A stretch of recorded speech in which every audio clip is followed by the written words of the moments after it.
Shalom, salam kemenangan di dalam nama Tuhan kita, Yesus Kristus. Pada kesempatan kali hari ini, saya mau menceritakan bagaimana 9 tahun perjalanan cinta saya bersama Tuhan Yesus. Dan saya sudah jelaskan juga di video saya sebelumnya, saya sudah menjelaskan bagaimana saya berjumpa dengan Tuhan Yesus secara pribadi. Dan hari ini saya mau menceritakan bagaimana setelah saya berjumpa dengan Tuhan Yesus. Pada waktu itu, saya menceritakan seluruh pengalaman saya. Saya bertemu dengan Tuhan Yesus secara langsung ke surga dan neraka. Dan saya menceritakan kepada mama saya dan seluruh keluarga saya. Tapi terutama mama saya itu kaget. Kenapa kamu bisa seperti ini? Saya bilang kepada mama saya, Mama, saya berjumpa dengan Tuhan Yesus Kristus, Isa Al-Masih, yang menjumpai saya dan memberikan kepada saya hidayah, yaitu saya diajak ke surga dan neraka. Kata mama saya seperti ini, kok kamu bisa seperti itu? Kamu gak sholat ya? Kamu gak zikir ya? Itu iblis yang menyerupai, katanya mama saya seperti itu. Kenapa iblis itu bisa kasih sejahtera kepada kita? Padahal saya bertemu secara langsung dan itu membuat saya sangat sukacita. Kalau misalkan itu mimpi dari iblis, pasti saya akan mengalami ketakutan yang sangat luar biasa. Dan pada hari itu saya berkata kepada mama saya, Rio, kamu hanya membuat lelucon. Makanya kamu selalu berzikir, kamu jangan tinggalkan agar kamu tidak gampang tergoda oleh iblis. Dan waktu itu seminggu setelah kejadian, saya meninggalkan pesantren saya di salah satu di Parung Bogor dan kembali pulang ke rumah yang ada di kota Depok untuk mempelajari bagaimana bisa menjadi pengikut Kristus. Yang saya tahu waktu itu menjadi pengikut Kristus hanya harus ke gereja. Dan akhirnya yang saya tahu itu ke gereja itu yang ada hanya di gereja katedral di Jakarta, di samping Masjid Istiqlal. Jam berapa aja sih saya mau lihat, dan saya cari di informasinya di Facebook atau di internet. Akhirnya gereja katedral itu mulai dari jam 6 pagi. Dan saya jam 4, jam 5 itu sudah bersiap-siap untuk pergi ke gereja. Bayangkan, pada waktu itu saya sekitar masih umur 11 tahun, saya mau menerima Tuhan Yesus sebagai juru selamat saya. Tidak mungkin, itu sangat mudah. Tidak mau seorang yang meninggalkan agama karena dia bagaimana, mengapa dia mau meninggalkan, itu gak mudah Bapak Ibu Saudara. Karena kita dipanggil daripada Tuhan, jadi kita mau meresponi Tuhan dengan benar. Dan Kisah Para Rasul 22 pasal ke-24 berkata, tetapi aku tidak menghiraukan nyawaku sedikit pun, asal saja aku mencapai garis akhir, menyelesaikan pelayanan yang ditugaskan oleh Tuhan Yesus kepadaku untuk memberikan kesaksian tentang Injil kasih karunia Allah. Jadi selama saya sudah mengikuti Tuhan, itu bukan soal yang gampang Bapak Ibu Saudara. Saya harus apa kata Tuhan, saya harus memberitakan Injil kepada semua orang, kepada semua bangsa terutama juga di seluruh keluarga saya, dan terutama juga di masyarakat di sekitar saya. Saya harus memberitakan Injil kasih karunia dengan apa? Dengan saya memperlihatkan kelakuan saya yang sudah berubah dari seluruh pemberontakan yang saya alami. Saya berubahkan semua kepada semua orang bahwa saya adalah pengikut Tuhan Yesus. Dan hari lepas hari saya boleh lalui, dimana pada waktu itu saya sangat rajin pergi ke gereja. Saya sangat rajin, tidak pernah saya absen pergi ke gereja. Dan pada waktu itu saya tidak pernah mau memperdulikan rasa takut saya. Ketika saya masuk sekolah, waktu itu sekitar kelas 1 SMP, mereka sangat mengecam saya. Saya dituduh orang kafir, saya dituduh macam-macam, saya seperti layaknya seorang pencuri. Saya dijauhkan, saya dihina, dicaci maki. Tetapi apa respon saya terhadap mereka semua? Saya hanya berdoa kepada mereka dan meminta belas kasihan Tuhan untuk mengampuni mereka semua. Dan Alkitab berkata demikian. Di Matius pasal yang kelima, ayatnya 10-12 berkata, berbahagialah orang yang dianiaya oleh sebab kebenaran, karena merekalah yang mempunyai kerajaan sorga. Berbahagialah kamu jika karena namaku kamu dicela dan dianiaya kepadamu, difitnahkannya segala kejahatan. Tetapi apakala Tuhan di situ, bersukacitalah dan bergembiralah karena upamu besar di kerajaan sorga. Sebab demikian juga telah dianiaya nabi-nabi kepada kamu sebelum kamu ada. Dan di situ saya sangat mengerti bahwa sebelum saya menerima Tuhan, sudah banyak sekali nabi-nabi yang sudah pernah dianiaya. Seperti dia menginjilkan kepada semua orang, pasti dia matinya seperti martir. Dan apa kata ayat Injil Lukas pasal ke-9 ayat 23? Katanya kepada mereka semua, setiap orang yang mau mengikuti aku, ia harus menyangkal dirinya, memikul salibnya setiap hari dan mengikut aku. Tidak mudah seorang pengikut Kristus yang sejati. Dia mau menanggalkan seluruh hidupnya, dia mau menanggalkan seluruh keenakannya, dia mau menanggalkan seluruh hartanya, yang artinya dia menghabiskan, dia mengosongkan dirinya sendiri untuk bertemu Tuhan dan mengikuti dia. Nah, gampang Ibu Saudara. Jadi kita kira mengikut Tuhan itu, mengikut Kristen itu habis dibaptis masuk surga. Oh maaf, saya bilang itu tidak gampang. Kita harus mengerjakan kebenaran Tuhan setiap hari. Kita harus yang namanya mulai membangun persekutuan di dalam Tuhan. Kita bangun keintiman kita seperti kita memberikan pesan kita kepada Tuhan. Jadi itu adalah kekuatan. Dan saya mau menjelaskan beberapa ayat tersebut yang di atas tadi adalah perkataan Tuhan untuk setiap umatnya, ya. Dan saya bilang harus memikul salib, menyangkal dirinya, menjual hartanya untuk mengikuti dia. Ya, tapi apa respon kita sebagai umat Tuhan dengan hati yang benar di hadapan Tuhan dan jangan menjadi serupa dengan dunia ini, tetapi kamu harus menjadi serupa dengan Tuhan Yesus. Mengapa? Kalau kita menjadi serupa dengan dunia ini, kita akan dibinasakan dengan dalam dunia ini. Tapi kalau kita menjadi serupa segambar dengan Allah, kita menjadi pengikutnya Tuhan, pasti kita akan dikuatkan sampai zaman akhir. Haleluya. Dan pada waktu itu tahun pertama sangatlah tidak mudah yang saya jalani. Saya harus rela meninggalkan semua kenyamanan saya. Saya harus rela meninggalkan sekolah saya. Dan saya tidak diizinkan sekolah karena saya beragama Kristen pada waktu itu. Dan mereka sangat menyayangkan bagaimana saya bisa masuk Kristen. Lagi-lagi saya karena orang itu berkata kepada saya, karena Rio itu masuk Kristen karena uang. Orang menganggap bahwa orang yang masuk Kristen itu ditawarkan ratusan juta, bahkan miliaran. Saya bilang itu bukan. Itu hal yang bodoh dan itu hal yang difitnahkan kepada kita semua. Kenapa orang itu mau dari agama A berpindah keyakinan ke agama B? Kalau bukan karena panggilan yang ilahi, itu mereka akan tidak mau. Selain kita akan menanggalkan jubah yang lama kepada jubah yang baru. Itu nggak mudah. Itu semua harus ada pengorbanan yang sangat luar biasa.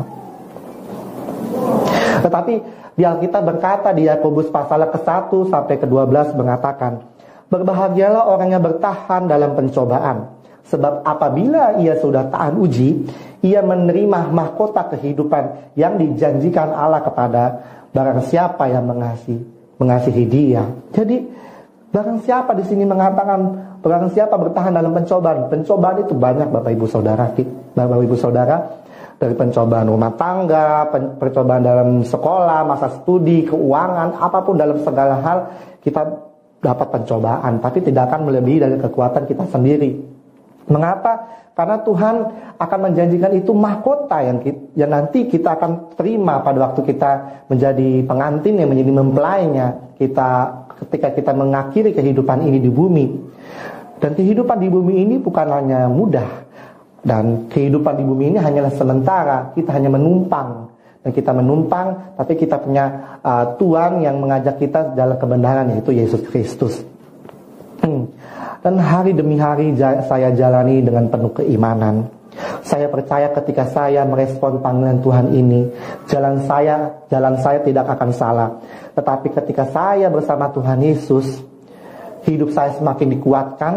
Yang tadi hidup saya mempunyai kebencian sama orang lain, pada waktu itu saya dihina, dibully sama teman-teman dan keluarga saya. Dan tak lama lagi saya nggak mau balas semua perbuatan itu. Karena apa Tuhan bilang? Kasihanilah musuhmu, sama sendiri kamu harus kasihani sendiri. Jadi kuasa Tuhan itu luar biasa.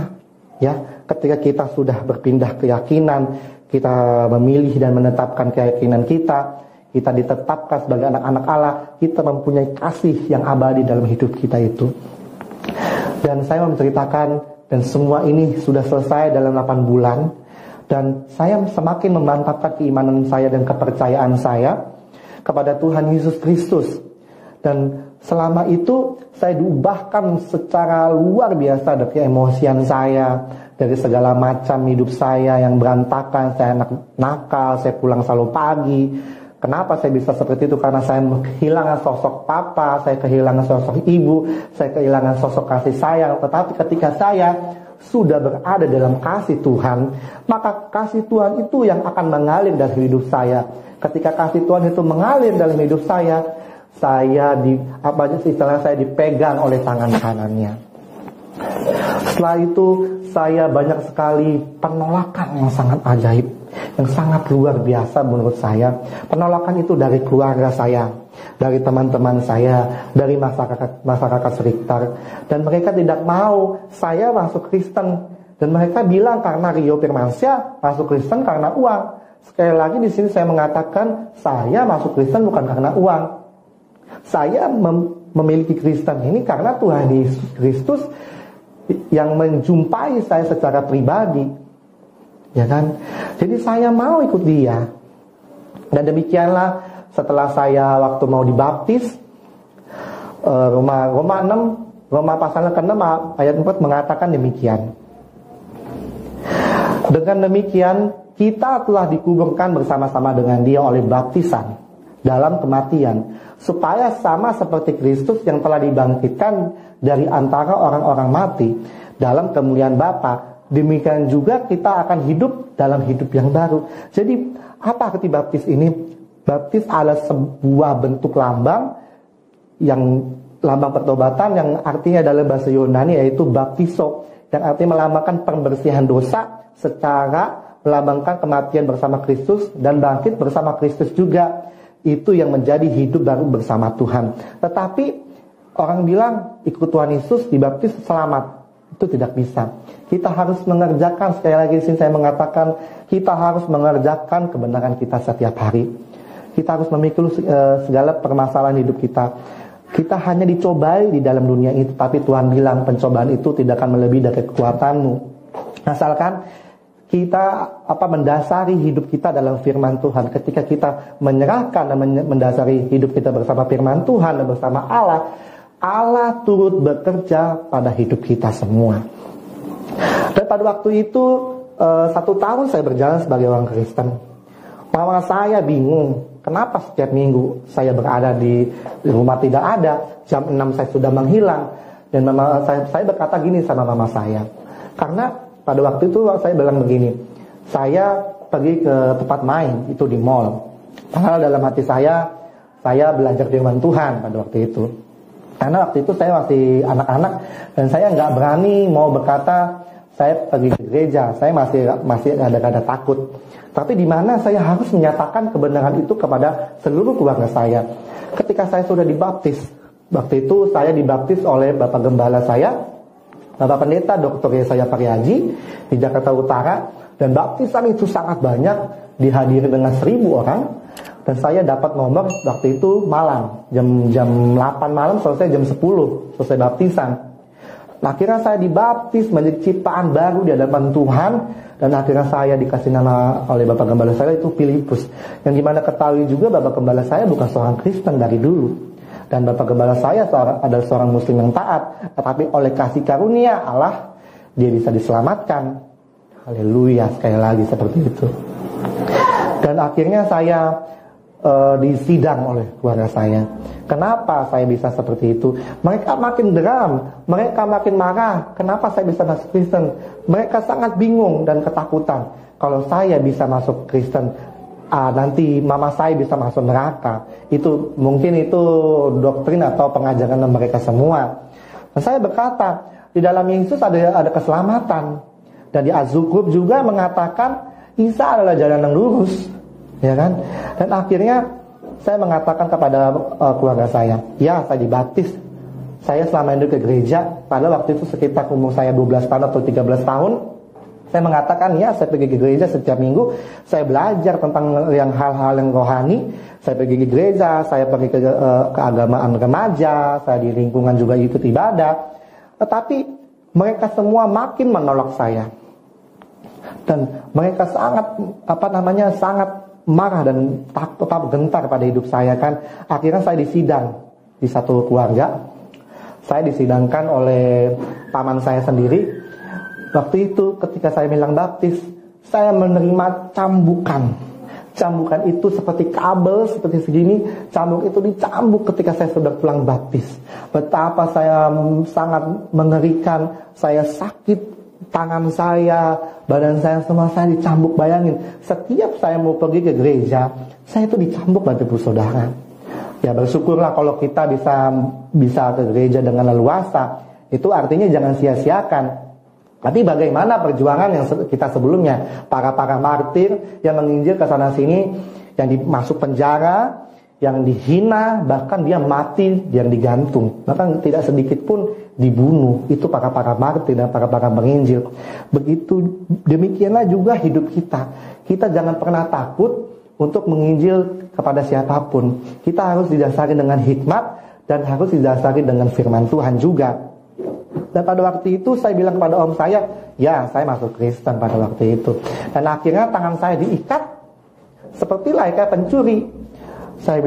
Dia bilang seperti ini, kamu mau pilih Yesusmu apa kalau mau pilih keluarga? Kalau kamu pilih Yesusmu kau akan habis. Tetapi kalau kamu pilih keluarga, saya akan berikan seluruh fasilitas ini kepada kamu. Asalkan kamu jangan keluar dari agamamu sebelumnya, yaitu Muslim. Tapi saya makin dihadang, saya makin maju ke depan. Dan akhirnya saya memilih Tuhan. Saya tidak mau memilih kekayaan dunia, saya tidak mau memilih kemewahan dunia. Siapa sih yang nggak mau yang namanya sekolah enak, bisa diberikan fasilitas yang bagus, sekolah nyaman, tidak ada gangguan. Kalau saya meninggalkan sekolah saya. Dan saya tidak boleh sekolah karena waktu itu sekolahnya Muslim. Tidak boleh sekolah Muslim, isinya Kristen. Akhirnya saya dikeluarkan dari sekolah dan di situ saya mengalami penganiayaan yang sangat luar biasa. Kata teman-teman saya orang Kristen, ini sudah mencakup ranah hukum.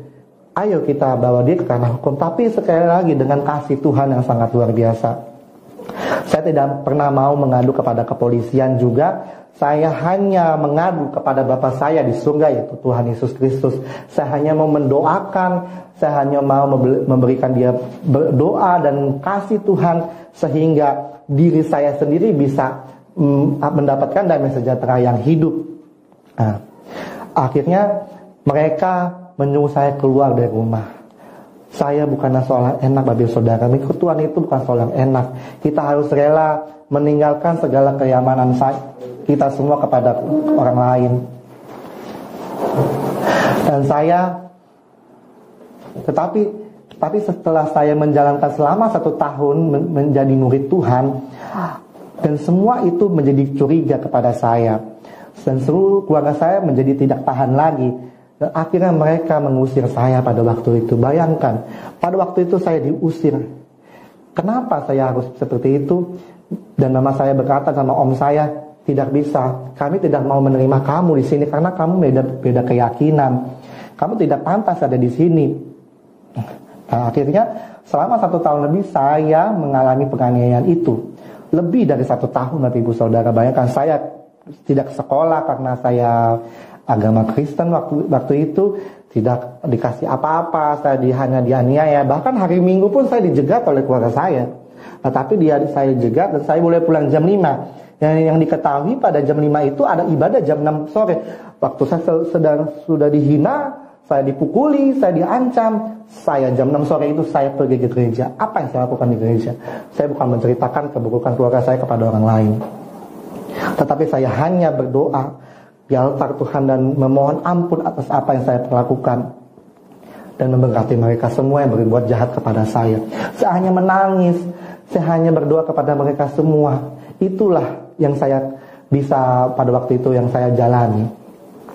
Dan akhirnya pas banget saya keluar dari rumah. Itu pada tahun 2013. 2013 saya keluar dari rumah, saya bawa hanya satu kantong plastik, isinya itu baju-baju saya membawa HP yang begitu lama, HP itu yang mungkin itu tahun 2000 segitu, mungkin masih ada HP Asia, dan saya hanya membawa uang 20.000. Tetapi saya bilang seperti ini, bagaimana kehidupan saya selanjutnya, bagaimana sekolah saya yang sudah berhenti. Tapi di pikiran saya, di hati saya, saya punya Tuhan Yesus kok. Saya punya raja di atas segala raja. Dia sanggup memberkati saya, dan dia sanggup menolong hidup saya. Masa dia bisa menjumpai saya tapi dia tinggalkan saya? Tidak, tapi dia tidak pernah sedetik pun dia meninggalkan hidup saya. Saya merasakan di jalanan selama 2 hari. Tetapi di situ saya sedih sekali, mengapa keluarga saya sangat benci kepada saya. Saya hanya menangis, saya hanya lagi-lagi menangis dan berdoa kepada Tuhan. Tuhan, kalau Engkau Allah yang hidup, saya percaya Engkau Allah yang hidup, Tuhan tolong saya. Dan akhirnya saya ditolong setelah 2 hari saya di luar. Waktu itu ada di Pasar Senen. Saya duduk di pinggir jalan, tengah malam saya menangis. Tapi ada orang baik yang menghantarkan makanan kepada saya. Kadang ada kasih berkat untuk saya. Saya bilang terima kasih Tuhan Yesus. Hanya itu yang saya bisa bicarakan. Dan akhirnya saya bertemu seorang ibu. Dan saat ini ibu ini sudah berpulang ke rumah Tuhan. Ibu ini adalah saksi yang sangat luar biasa. Saksi kehidupan saya, di mana dulu waktu saya tinggal di luar, di jalanan, ketika saya mau pergi ke gereja pas hari Minggu dan seluruh barang-barang saya titipkan kepada orang lain. Saya pergi ke gereja ini hanya meminta pertolongan kepada Tuhan. Tapi Tuhan yang ajaib, Tuhan yang sangat luar biasa, Dia mau menggerakkan seorang ibu, dan ibu ini berkata kepada saya. Nah, ibu ini adalah ibu yang murah hati. Saya melihat kamu setiap hari Minggu, kamu menangis, kamu merenungkan, kamu bernyanyi, tapi kamu suka cita. Tetapi kenapa hari ini kamu merasa kamu tuh lemas, kamu itu menangis seperti kayaknya ada masalah panjang. Beliau bilang gitu sama saya. Saya hanya berkata seperti ini. Ibu tahu saya adalah seorang mantan muslim. Beberapa tahun yang lalu, 2 tahun yang lalu, saya bilang begitu. Saya seorang Padang, bapak saya seorang Padang, mama saya seorang Palembang. Oh, ibu itu kaget melihat cerita saya seperti itu. Kamu sekarang tinggal di mana? Ya ibu, saya nggak ada tempat tinggal, saya diusir dari keluarga saya karena saya dibaptis. Di situ sepolosnya saya bicara seperti itu. Dan ibu itu bilang seperti ini. Ibu sangat terharu melihat keadaan kamu saat ini. Kamu seorang yang rajin, kamu seorang yang tidak pernah telat ke gereja. Ibu selalu melihat kamu dan melihat kamu setiap pergi ke gereja. Ayo, kamu pergi ke rumah ibu, kamu ikut dengan ibu akan membantu kamu. Pada waktu itu saya merasakan pertolongan Tuhan yang sangat luar biasa. Tuhan mengirimkan anak-anaknya, Tuhan mengirimkan malaikatnya melalui semua anak-anak Tuhan untuk menolong saya. Bagaimana saya bisa sekolah, saya bisa makan, saya bisa tidur, saya bisa membayar semua kegiatan saya dan kebutuhan saya. Itu semua Tuhan Yesus yang amat luar biasa. Dan ibu ini sangat murah hati, dia adalah saksi yang sangat luar biasa. Waktu itu saya berpikir seperti ini. Umur saya masih sekitar 13 tahun. Saya masih kelas 2 SMP. Bagaimana saya harus menjalankan sekolah saya untuk kelanjutannya. Tapi saya berkata, lagi-lagi saya berkata dalam doa. Doa mengubahkan segala sesuatu. Dan di Alkitab mengatakan di Yesaya pasal 41 ayat 10 demikian firman Tuhan. Janganlah takut, sebab aku menyertai engkau. Janganlah bimbang, sebab aku ini Allahmu. Aku akan meneguhkan, bahkan menolong engkau. Aku akan memegang engkau dengan tangan kananku yang membawa kemenangan. Tiba-tiba ayat ini muncul ketika saya membaca Alkitab.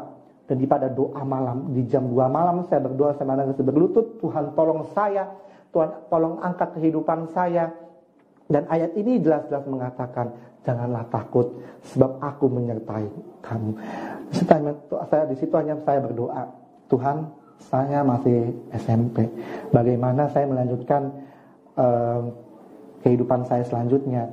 Tetapi selama itu saya setelah seminggu saya berdoa, Tuhan jawab keluh kesah saya, Tuhan jawab seluruh doa saya.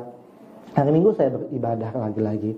Saya bertemu dengan suatu kakak, beliau juga seorang mantan muslim, yang hari ini beliau sudah menikah dan mempunyai keluarga Kristen, sudah mempunyai anak.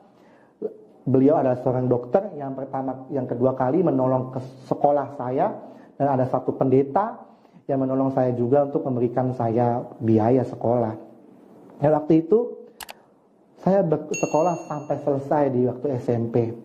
Bagaimana kalau kita lihat orang-orang yang di jalanan, dia tidak sekolah, dia tidak ada semangat untuk berkarir, apalagi melihat masa depannya dia hanya mau di jalan, dia hanya mau uang, dia hanya mau kesenangan. Itulah kalau orang dunia, dia tidak akan diubahkan. Tetapi bersyukurlah kalau kita di dalam Tuhan, kita bisa diubahkan dalam hidup kita, sehingga Tuhan tidak pernah diam untuk anak-anaknya. Tuhan selalu ada di depan kita, Dia yang berperang gantikan kita. Bagaimana untuk respon hidup kita? Apakah kita mau mengikuti Tuhan Yesus secara benar? Dan saya waktu itu setelah selesai sekolah SMP saya ucap syukur. Wow, selama 2 tahun ini saya sekolah dengan banyak pertolongan Tuhan. Tidak sedikit pun saya merasakan, Tuhan kau ajaib, Tuhan kau mulia, Engkau menolongku, Engkau mengambilku dari lembah kekelaman. Tapi kau sekarang mau seperti ini kepadaku. Dan akhirnya saya mengucap syukur, saya sukacita. Dan saya berpikir lagi, kalau saya sudah selesai SMP, berarti saya juga harus menyelesaikan sekolah saya. Dan sekolah saya ini lumayan cukup mahal. Dan saya hanya berdoa sangat polos kayak anak-anak waktu itu. Saya berdoa demikian di gereja. Tuhan berikan saya kesehatan serta tambahkan kekuatan saya untuk menjalani hari-hari yang sudah saya jalani. Saya hanya berdoa, Tuhan tolong berkati keluarga saya, berkati mama saya, saudara-saudara saya yang saat ini masih belum bersama-sama dengan saya.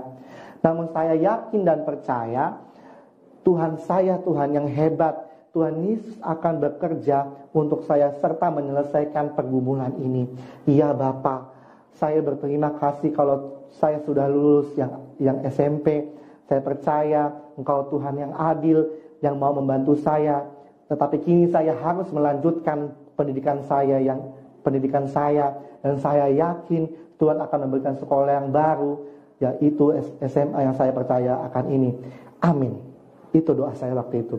Saya tidak meminta kekayaan, saya tidak meminta kelancaran hidup saya hanya minta berikanlah saya kesehatan untuk bisa menjalani kebenaran setiap hari. Saya hanya berdoa untuk keluarga saya, mama saya, dan saya percaya kalau Tuhan sudah menyelesaikan sekolah saya SMP, Tuhan yang sama juga Dia menyelesaikan sekolah SMA saya. Dan Amsal juga berkata, Amsal pasal ke-23 ayat ke-18, karena masa depanmu sungguh ada dan harapanmu tidak akan hilang. Dan di Alkitab juga berkata di Filipi pasal ke-4 ayatnya ke-6, janganlah hendaknya kamu khawatir tentang apapun juga, tetapi nyatakanlah dalam segala sesuatu hal keinginanmu kepada Allah dalam permohonan ucapan syukur. Jadi kita jangan diam saja, kita harus doa. Tuhan, apa yang menjadi perdesakan dalam hidup saya? Apa yang menjadi kebutuhan dalam hidup saya? Kita harus berdoa dan menyerahkan sepenuhnya kepada Tuhan. Kalau kita sudah mengerjakan bagian kita, Tuhan yang sama yang kita sembah di dalam nama Tuhan Yesus Kristus akan bekerja apapun itu untuk hidup kita semua. Saya hanya berjalan dengan iman. Dan setelah itu sekolah SMA saya terjadi. Saya pernah sekolah di SMK Al-Hidayah di Cinere Depok. Dan itu sekolah Islam. Saya pulang 1 tahun. Mungkin memang saya kira saya sudah baik. Tetapi mereka menawarkan hal-hal yang baik, hal-hal yang banyak tergiur. Mereka menawarkan fasilitas, mereka menawarkan sekolah yang bagus, mereka mau janji ini itu segala macam, asalkan kamu ke Bali pada waktu itu. Tuhan menjawab saya dalam doa saya ketika saya di SMA. Saya sekolah pertama di SMA Islam juga di Al-Hidayah Cinere Depok. Dan saya pulang kepada rumah mama saya.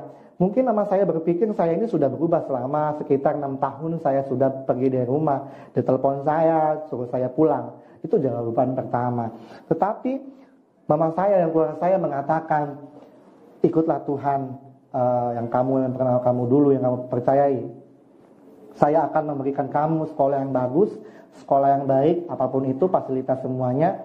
Dan semua itu saya akan tanggung, tapi asalkan kamu meninggalkan keyakinanmu yang sekarang. Tetapi semua itu saya hanya berdiam, saya hanya berdoa, apakah selanjutnya ya Tuhan yang saya harus lakukan. Dan hari itu saya dimasukkan sekolah Islam, saya berjalan dan saya tetap menginjili teman-teman saya di sekolah itu.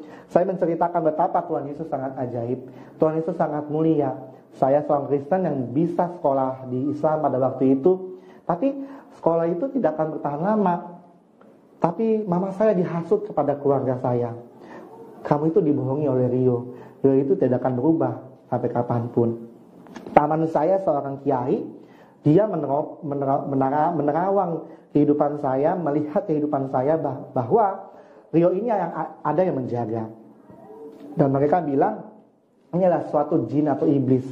Dan saya percaya, ini bukan iblis atau jin. Ini adalah kuasa Tuhan yang menjagai saya selama 6 tahun. Dan akhirnya mama saya nangis, mama saya kecewa lagi yang kedua kali. Kamu kapan bertobat Rio? Kapan kamu berubah?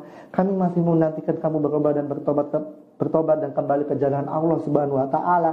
Tetapi saya tetap mau dalam keyakinan saya bahwa saya mau ikut Tuhan Yesus sampai garis akhir. Dan akhirnya kepala sekolah saya makin banyak tahu, seluruh teman saya banyak tahu karena saya Kristen. Akhirnya mereka mengeluarkan saya dari sekolah, tetapi sebelum itu mereka mengeluarkan saya dulu yang mengundurkan diri dari sekolah itu. Dan akhirnya saya dijumpai oleh satu pendeta. Pendeta ini adalah pendeta Saifuddin Ibrahim. Beliau mau mengangkat saya sebagai anak angkatnya. Beliau mau menyekolahkan saya pada waktu itu. Akhirnya saya sekolah di SMK di kota Tangerang, dan akhirnya hanya sampai 1 tahun waktu itu.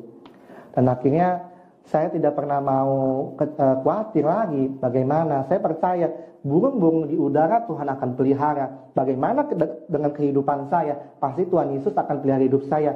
Lagi-lagi oleh karena doa. Doa adalah mengubah segala sesuatu. Saya setiap malam saya hanya berdoa.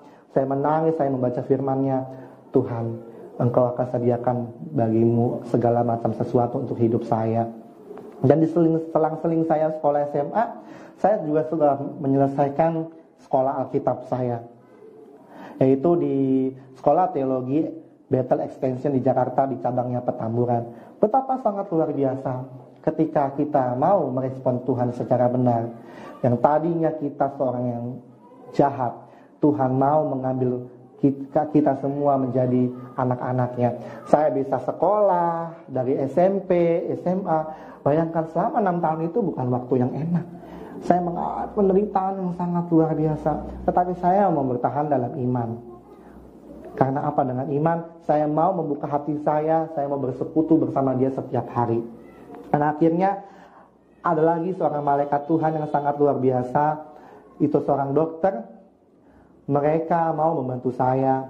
Saya mengucapkan melalui video ini, saya banyak-banyak terima kasih kepada orang-orang dari hamba Tuhan, pendeta, dokter, semuanya yang telah membantu kelancaran sekolah selama saya ini. Mereka sangat luar biasa, menolong saya tanpa pamrih, tanpa balasan. Mereka menolong saya dengan kasih Tuhan yang sangat luar biasa. Hari itu hari yang sangat mulia. Dan bulan Juni ini tepatnya saya 9 tahun mengikuti Tuhan. Pesan saya kepada Bapak Ibu, saudara kasih dalam Tuhan semuanya, jangan pernah tinggalkan Tuhan Yesus demi apapun. Jangan meninggalkan Tuhan Yesus demi harta, demi tahta, apalagi karena pernikahan. Ikutilah Tuhan secara benar. Kita selama di dunia ini gak lama kok. Alkitab mengatakan 70 tahun. Bahkan kalau ada 80 tahun, 90 tahun, itu semua bonus untuk kita semua. Saya percaya melalui kesaksian ini, melalui tayangan ini, Bapak, Ibu, Saudara kekasih dalam nama Tuhan semakin diberkati, semakin imannya dimenangkan dalam Tuhan, semakin percayakan Tuhan sepenuhnya, semakin intim bersama Tuhan. Dan saya percaya siapapun yang menonton tayangan ini, biarpun dia Kristen, percaya Tuhan atau tidak, saya percaya hidupmu akan diberkati, hidupmu akan diselamatkan. Tuhan Yesus pada sayang kita semua. Dan saya membagikan ini, saya dedikasikan kepada Tuhan Allah saya yang saya sembah yang selama ini 9 tahun saya berjalan dengan baik. Pertolongan Tuhan tidak pernah terlambat. Pertolongan Tuhan Yesus selalu tepat untuk hidup saya. Dan saya mohon doa kepada seluruhnya. Mohon doakan saya, mohon doakan keluarga saya agar saya semakin diberkati, semakin hidup saya mau bersama Tuhan sampai selama-lamanya.